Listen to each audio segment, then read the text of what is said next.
En el mes octavo, en el año segundo de Darío, fue palabra de Jehová a Zacarías, profeta, hijo de Berequías, hijo de Ido, diciendo. Solo en ese primer versículo ya hay tanto mensaje. Ahora tú me puedes decir, pero ¿cuál es? Deja en el versículo 1, por favor. Deja en el primer versículo. ¿Qué mensaje podemos aprender de él? Mira, en el mes octavo, en el año segundo de Darío, fue palabra de Jehová a Zacarías, el profeta. Ahora, ustedes saben qué significa Zacarías en hebreo, porque vuelvo a repetir, todos estos hombres del Antiguo Testamento hablaban hebreo, sus nombres eran nombres hebreos. ¿Qué significa Zacarías en hebreo? El Señor se acuerda, el Señor se acuerda. Eso es lo que significa. Si le pones a tu hijo Zacarías, le estás colocando de nombre, el Señor se acuerda. El Señor no olvida, el Señor siempre tiene presente, el Señor se acuerda.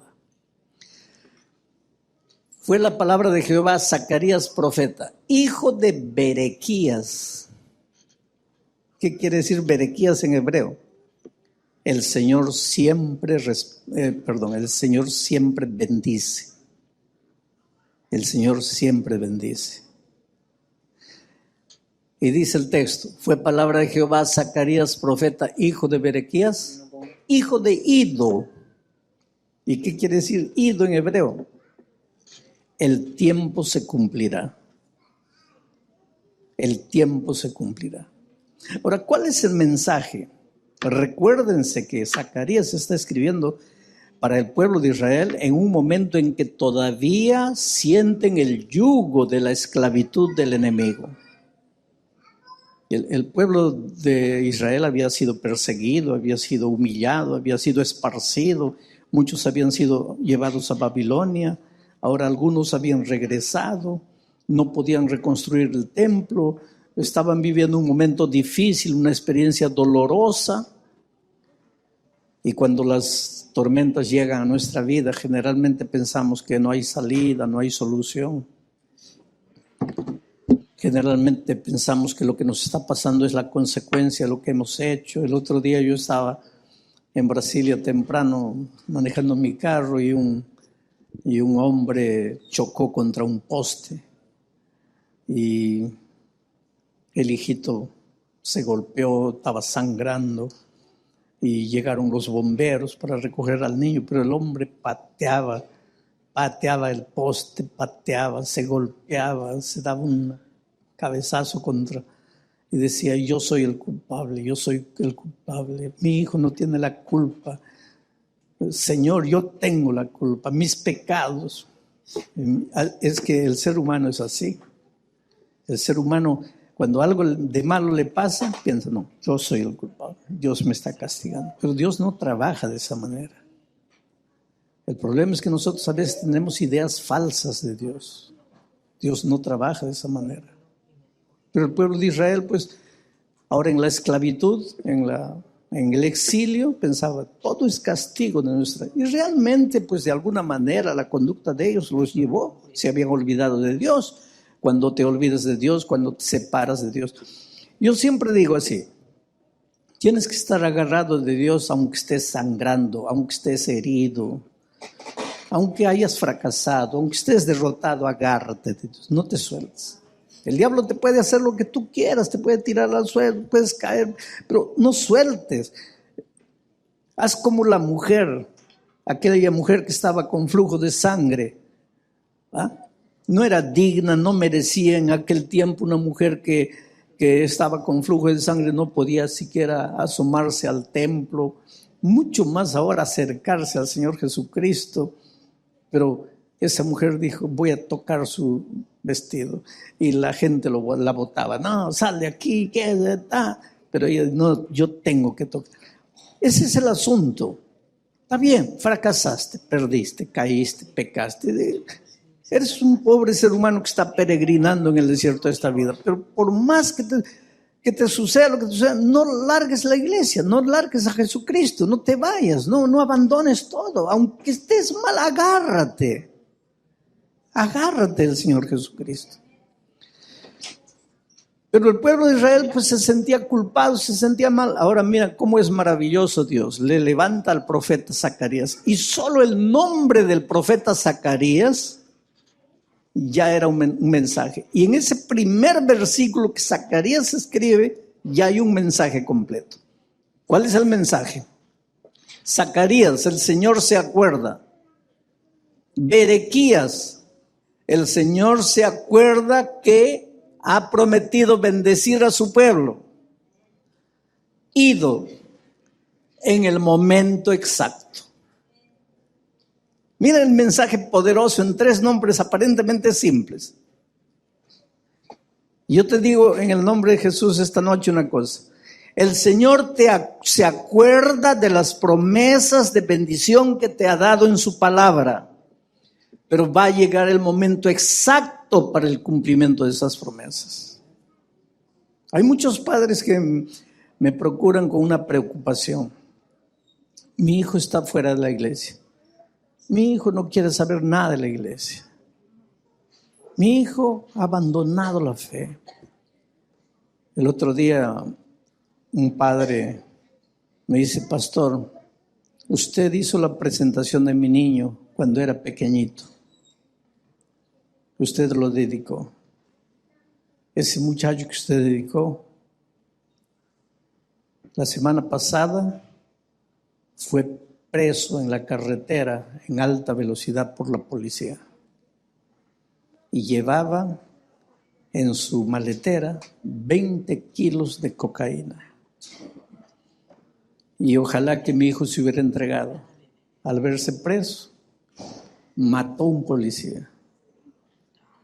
Y ahí cayeron los otros policías. Literalmente casi lo mataron a golpes. Ahora está preso. Y si sale, va a pasar preso el resto de su vida. Y el hombre llorando me decía, pastor, mi hijo tiene 19 años. Que me lleven preso a mí, pero por favor no a mi hijo. Y entonces él decía, ¿qué hice, pastor, de malo? Yo les enseñé, yo lo instruí, yo de pequeñito le contaba historias, le compraba CDs con música cristiana, se dormía escuchando eso.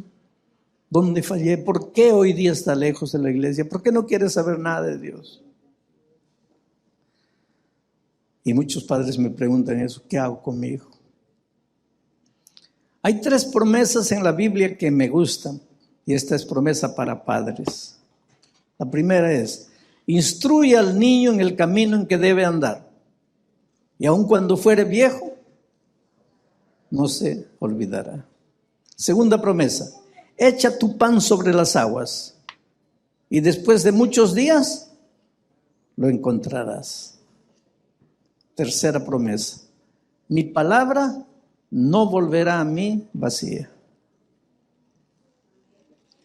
Ahora yo te digo esta noche, Zacarías, ¿qué te estoy diciendo? Cuando te digo Zacarías, ¿qué te estoy diciendo? El Señor se acuerda de lo que te ha prometido. ¿Y qué te ha prometido? Berequías, que te va a bendecir. Que tu hijo se va a acordar de lo que ha sido plantado en su corazón. Que tu hijo va a regresar. ¿Y cuándo, pastor? Ido. ¿Y qué quiere decir ido? En el tiempo exacto. El problema es que nosotros no sabemos respetar el tiempo de Dios. Nosotros somos apresurados. Nosotros tenemos un sueño y queremos que se cumpla el sueño en el tiempo que queremos que se cumpla. Pero Dios tiene sus planes. Dios tiene sus planes. Y el plan del hombre no es el plan de Dios. Y Dios tiene su tiempo. ¿Pero por qué? Calma, espera. Ten paciencia, en su momento oportuno Dios te va a responder.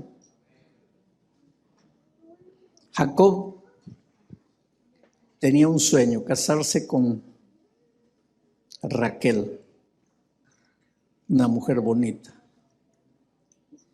Pero cuando amaneció, se dio cuenta que no estaba casado con Raquel. Estaba casado con Lea. Y parece que Raquel era bonita y Lea era fea. No estaba casada con el sueño, estaba casado con la fea, con la realidad. Y tuvo que cargar su realidad 7 años para que el sueño se realizase. El problema nuestro es que no queremos vivir la realidad, queremos ya ir al sueño.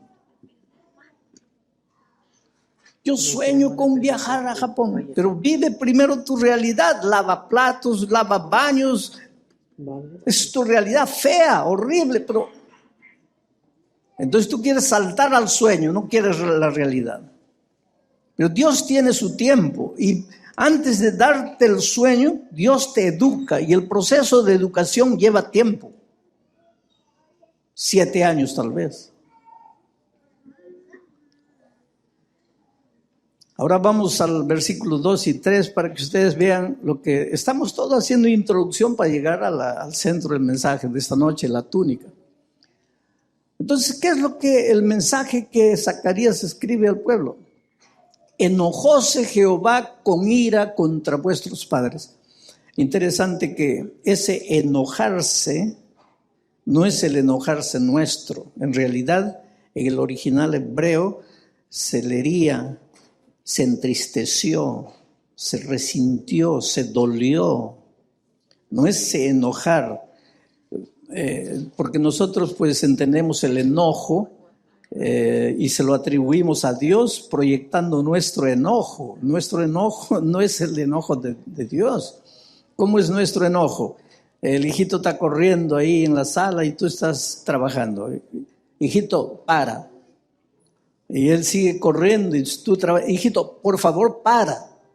Y él sigue corriendo. Hijo, ya te dije que pares. Y él sigue corriendo, hace caer un vaso, un florero de vidrio. ¿Y ahí qué pasa? Sacas la correa y pa. Ese es el enojo humano. Pero tú puedes imaginar y creer que Dios es así. Dios es Dios. Este enojo es humano, es pecaminoso. Entonces, cuando la Biblia dice enojo, en el hebreo, en realidad es el sentido, el problema es el vocabulario, pues enojo. Es de dolor, de un dolor que te consume el corazón. Y eso es lo que el profeta está diciendo. Dios se quedó triste por lo que hicieron vuestros padres. Está triste, está dolorido, pero sigue pasando. Les dirás pues, así ha dicho Jehová de los ejércitos. Volveos a mí, dice Jehová de los ejércitos, y yo me volveré a vosotros, ha dicho Jehová de los ejércitos. ¿Qué curiosidad notas en este texto? 3 veces se menciona la palabra Jehová de los ejércitos, Jehová de los ejércitos, Jehová de los ejércitos. Para enfatizar una cosa, un deseo divino. ¿Cuál es el deseo divino? ¿Qué es lo que Dios quiere? Vuélvete a mí, regresa. ¿Y por qué regresa? Porque te has ido, porque estás lejos. ¿Y por qué te quiere traer de nuevo? Porque cuando estás lejos, Él no sufre porque te has ido. Él sufre porque tú sufres cuando estás lejos de Él. Porque el ser humano solo puede ser realizado y feliz cuando está en Jesús. Cuando te separas de Él, sufres. Pero pastor, cuando estoy en Cristo también sufro. Porque ahí viene el asunto. A los que están en Cristo les da cáncer. ¿Sí o no? Claro que sí. ¿Los que están en Cristo pierden el empleo? Claro que sí. Los que están en Cristo también mueren. ¿Te acuerdas que cuando Lázaro murió, las hermanas fueron mandando un mensajero a Jesús y le dijeron: Lázaro, aquel a quien tú amas, está enfermo.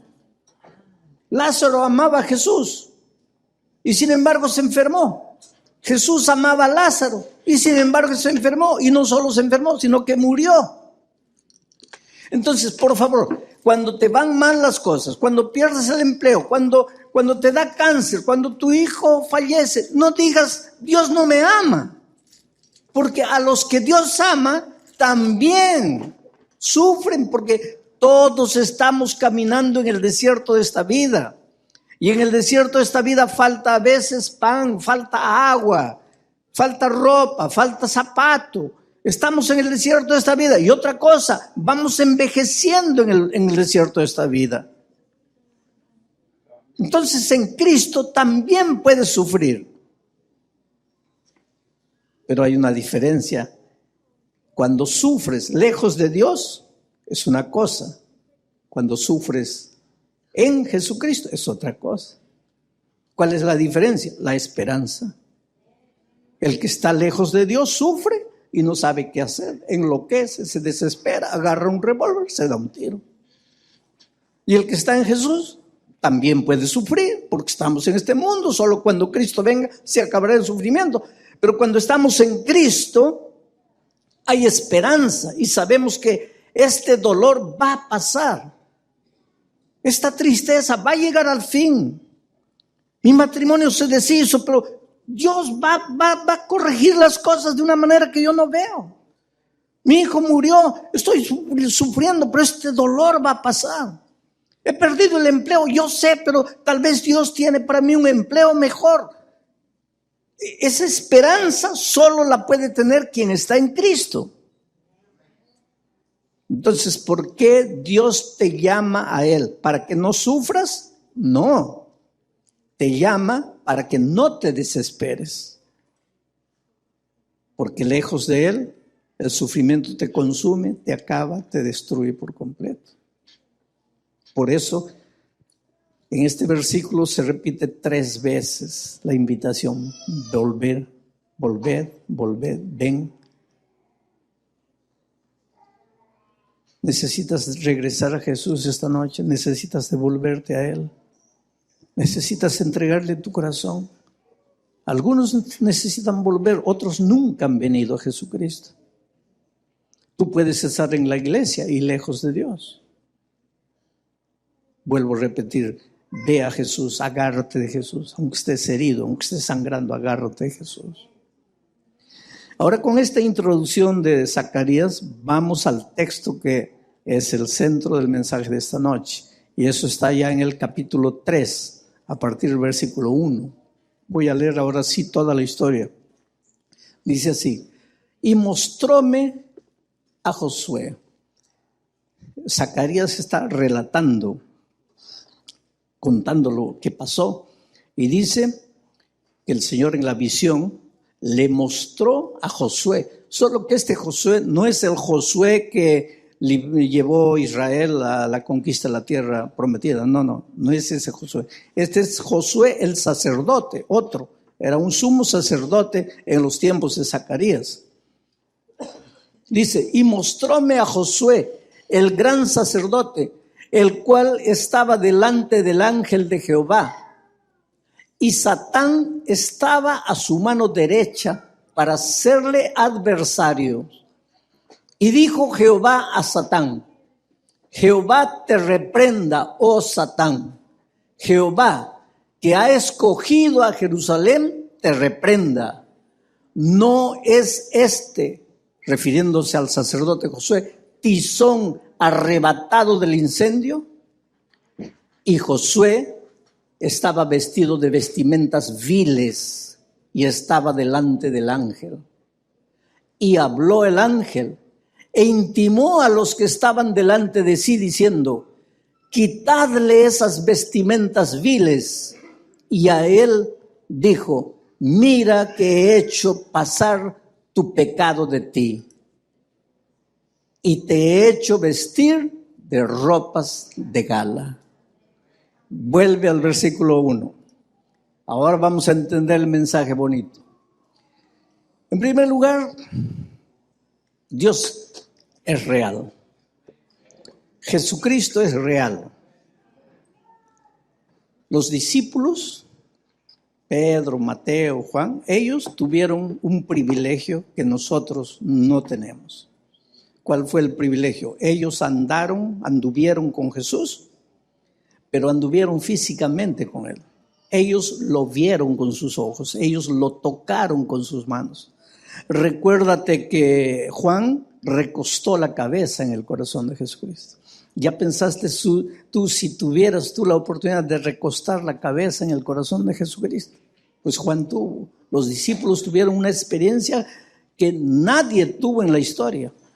Porque los hombres del Antiguo Testamento, como Enoc, dice la Biblia, caminó Enoc con Dios y Dios se lo llevó. Enoc caminó con Dios. Pero ¿cómo caminó si no podía verlo? Si no podía tocarlo? Si no podía oírlo? Pero caminó con Dios. ¿Cómo? Por la fe. A través de la oración, de recibir la palabra en su corazón y de testificar del amor de Dios. Él caminó. Los discípulos caminaron cuerpo a cuerpo. Pero nosotros hoy ya no podemos caminar con Jesús cuerpo a cuerpo. Pero podemos caminar con Jesús como caminaron los del Antiguo Testamento, por la fe. Es decir, cuando tú todos los días conversas con Dios a través de la oración, cuando tú todos los días recibes la palabra de Dios en tu corazón, y cuando tú buscas a una persona para traerla a Jesucristo, estás caminando con Jesús. Entonces Jesús es real. Aunque tú no lo veas, aunque tú no lo toques, Él puede ser real en tu experiencia, en tu vida. Pero así como hay un Dios real, un Jesucristo real, un Espíritu Santo real, hay un Satanás real también. Porque hay mucha gente que piensa que Satanás es una mala influencia, que Satanás es una historia, una fábula, una leyenda, una fuerza mala. Pero la Biblia explica categóricamente que Satanás existe, es real. La Biblia enseña que fue un ángel precioso, pero que se desvió, escogió su camino y se volvió un ángel malo que está dispuesto a destruir la vida de las personas. Ahora, aquí en esta escena, mira, mostróme a Josué, el gran sacerdote. Ese gran sacerdote, el sumo sacerdote en el Antiguo Testamento, ¿te acuerdas que él entraba una vez por año al lugar santísimo? Él entraba, pero entraba representando a todo el pueblo. Por eso, mientras en el día de la expiación, mientras el sacerdote entraba al santuario, todo el pueblo estaba arrodillado en el patio llorando. Porque al entrar el sacerdote estaba entrando yo, pero en la persona del sacerdote. Tú, todos en la persona del sacerdote. Aquí ahora tú ves a Josué, pero no es Josué. Josué está representando a toda la iglesia de Dios de todos los tiempos. Josué aquí está en representación del ser humano. Aquí Josué te representa. Josué eres tú. Josué soy yo. ¿Y cómo está Josué? El sacerdote, el cual estaba delante del ángel de Jehová. Y Satanás a su mano derecha para hacerle adversario. Pero si tú vas al original hebreo, vas a ver que dice, inclusive otras versiones dicen, y Satanás estaba ahí para acusarle, echarle en cara lo que había hecho. Ahora viene la fuerza, viene la astucia de Satanás. Miren, Satanás hace todo lo que puede para hacerte caer. De una manera, de otra manera, cada uno de nosotros tiene un talón de Aquiles, un lado débil. Para unos es el dinero, el chisme, el orgullo, el egoísmo, la deshonestidad. Todos tenemos nuestras flaquezas porque cargamos la naturaleza pecaminosa.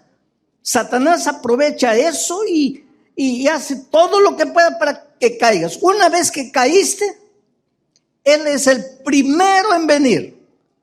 Mira, él te llevó, él te hizo caer, pero una vez que caíste, él es el primero en venir y decirte: has perdido, has pecado, has caído, ya no hay perdón para ti, vete de la iglesia. ¿Qué haces en la iglesia? Ya no hay salvación para ti, has caído muy hondo. Pero miren la astucia, él es el que te hace caer y después él es el que te hace desesperar. Y en esta visión, Zacarías vio al sacerdote, estaba delante del ángel, pero Satanás estaba a la mano derecha, acusándolo. Ese ángel, no tengo tiempo para explicar la raíz hebrea de la palabra ángel, pero en el estudio nos damos cuenta que ese ángel no era cualquier ángel, no era el ángel Gabriel. Ese ángel era el propio Señor Jesucristo. Entonces ahí está Jesucristo y aquí está Satanás a la mano derecha y tú en el suelo. Pecado, has caído, has pecado. Tu conciencia te está destruyendo y para remate el diablo. No solo acusándote a ti, diciendo: estás perdido, no vales para nada, eres un hipócrita, un mentiroso, sino que diciéndole a Jesús: ¿por qué estás sufriendo por este? ¿Por qué quieres salvarlo? ¿Por qué tienes paciencia con este? Este es un miserable, este no merece perdón. Hay dos cosas que tienes que aprender.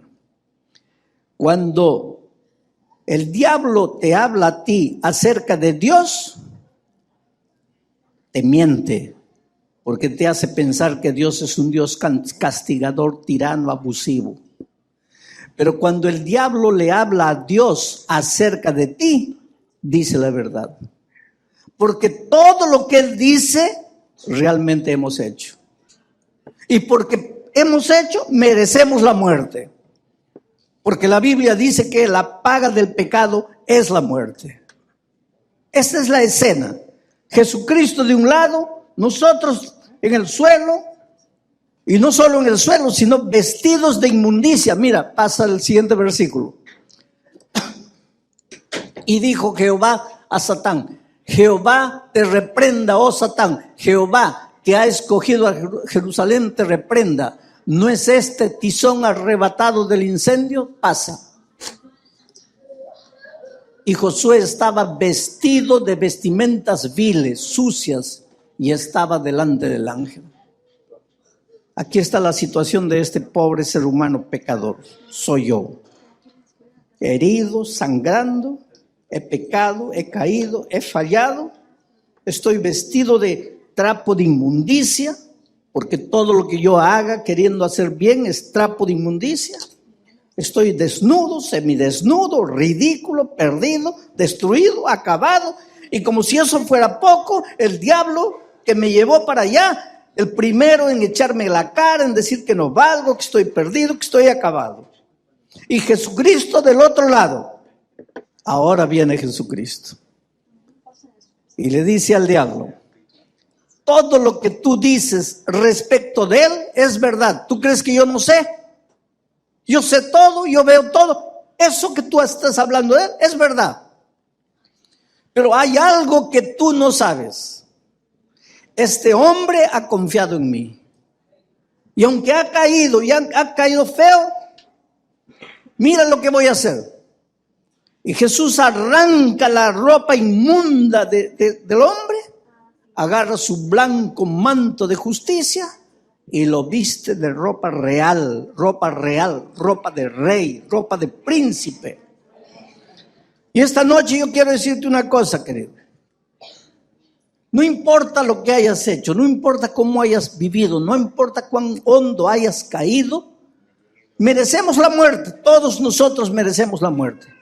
Pero si crees en el Señor Jesucristo, El Señor Jesucristo recoge tus ropas inmundas y te cubre de una ropa real. Y a partir del momento en que te entregas a Jesucristo, ahora vistes vestidura real. O sea, eres un príncipe, una princesa. Y tienes que aprender a vivir como príncipe. El diablo no te puede más acusar. No le puedes decir que no has hecho lo que has hecho, pero estás en las manos de Jesucristo, perdonado, transformado. Por eso nunca tendré palabras para agradecer a Dios por lo que ha hecho por mí. Yo estaba predicando en el Estadio Nacional de Lima hace muchos años. Y un hombre con lentes oscuros en medio de una noche, imagínate, lentes oscuros, una cachucha, una bufanda cubriéndole el rostro, se acercan de mí. Eran los tiempos del presidente Fujimori, de los guerrilleros del Sendero Luminoso que mataban gente. Ese pueblo del Sendero Luminoso fue un pueblo terrible, ¿sabes? Entraban en ciudades, descampados, en los pueblos pequeños. Mataban 200, 300 hombres, mujeres, niños, jóvenes, mujeres embarazadas, ancianos. Mataban a todos. ¿Y para qué hacían eso? Para que cuando llegaran a la siguiente ciudad ya nadie opusiera resistencia. Entonces iban conquistando ciudades para hacer resistencia al ejército. Y una de esas noches viene un hombre y me dice: pastor, yo soy un guerrillero y yo no vine aquí porque yo creo en Dios, porque yo quería entregar mi vida a Jesús, nada. Yo vine aquí porque nosotros estamos en todos los lugares donde hay reuniones públicas. Yo vine aquí a servicio de mi grupo. Pero yo no soy un hombre malo. He matado gente inocente. Gente que se arrodillaba pidiéndome clemencia, yo los he matado. Pero no soy malo. Yo lo hago todo eso. Yo hice todo eso porque sueño con un Perú libre de la opresión, libre de la oligarquía. Nuestra sociedad está corrompida. Hay que acabar con esta sociedad para establecer una sociedad nueva. Y para eso, si es necesario derramar sangre, hay que derramar sangre. Pero anoche, pastor, y este hombre se quebró. Me dice: anoche en la predicación entendí que toda la sangre que tenía que derramarse para crear una nueva sociedad ya fue derramada en la cruz del Calvario. Y llorando este hombre, matador, asesino, me dice: pero ¿qué quiere usted que haga ahora? ¿Qué quiere que haga con mis manos manchadas de sangre? ¿Qué quiere que haga con mis noches de pesadilla en que veo gente inocente pidiéndome que no los mate? ¿Qué quiere que haga con mi culpa?